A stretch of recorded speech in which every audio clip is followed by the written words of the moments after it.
kid. 10 years later, can you believe 10 years later? Who would have thought? Could you ever, if somebody had said you'll be doing another one and you'll be doing 4 in 10 years, what would you have said?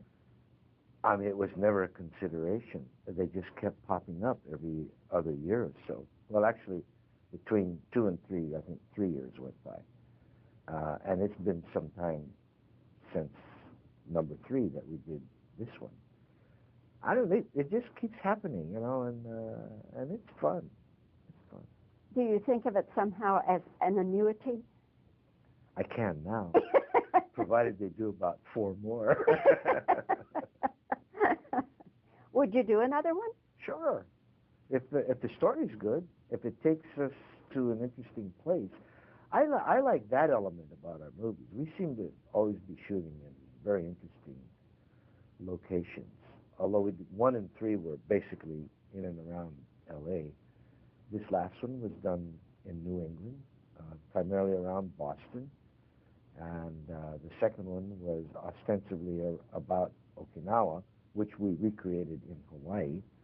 So if we can keep doing exotic locations, have good storylines, Mr. Miyagi will always be fun to do. I'd like to see him in other environments. I love the way you refer to him as Mr. Miyagi, because I bet anything when people come up to you, they call you Mr. Miyagi before they do Pat Morita. Am I right? Yeah, especially the kids. And then I open my mouth and start talking like me, and that breaks down all kinds of barriers, because there's something about being too awestruck, a youngster being too awestruck. When they meet me, their mouths won't move, and they start to break out in cold sweat and stuff. And then the first thing that breaks the barrier is they see I'm about their size. I'm not this huge 30-foot image on the screen. And then when they see that and hear that I talk like a regular person, they become regular. I love what this has to say about anger and handling anger. We all have anger. Sure. But my own philosophy is it takes too much energy to be angry. Yeah. And I would rather, use that energy for something else. How do you personally handle anger? Well, you see, what you just said is a very mature attitude. It takes time to learn that. When I was Julie's age, in my teens, I was ticked off at the world around me in general. It seemed like the only fun I ever had, which Julie doesn't have, by the way, in the beginning, the only fun I had was with people my age, classmates. I mean, I loved going to school just so I could get away from my parents and that place, where a lot of teenagers really feel a lot of rejection. Whether it's real or imagined, it's what they feel. And it took me years to learn how to control anger. I didn't know anger could be controlled. I always thought anger was something that just simply manifested, and it was there, and I'd have to learn to live with that of myself. But as I grew older, I learned that I could channel my anger. You'd still feel things that you're angry about. I still get angry, but I think I handle it a lot better now. You had a lot of things to be angry about, though, more than most people, Pat.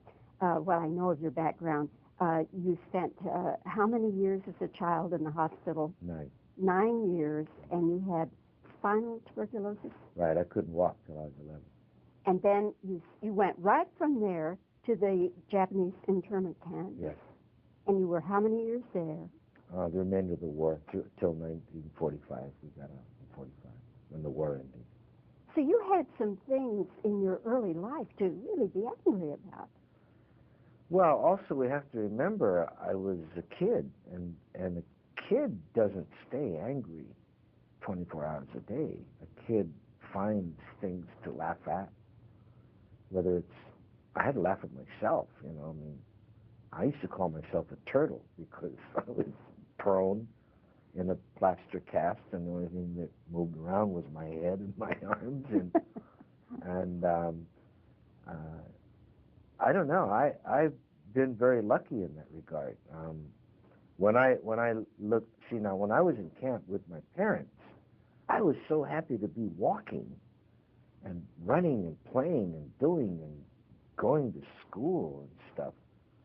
Uh, However, as I grew older and began to realize what that was all about and how it robbed my brother, my only brother, of a future, how it displaced my parents, my entire family, and all the people that went through that process, I really felt more sadness than anger. I was really so sorry that any of that even happened.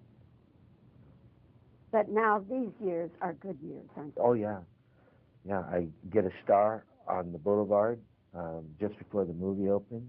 All right. I got number 4 opening, and hopefully it'll be a solid smash like the others were. Hopefully, and I just recently gotten remarried, and I have a grandson now that's 2. So I have. I'm in the best half of my life. I mean, you're looking at the face of a very, very happy man. I am so happy for you. Pat, it's always great talking with you. My pleasure. And too. I hope that this will be a big hit for all of you. I don't see how it can miss. Thank you very much. Thank you, Pat. Bye-bye.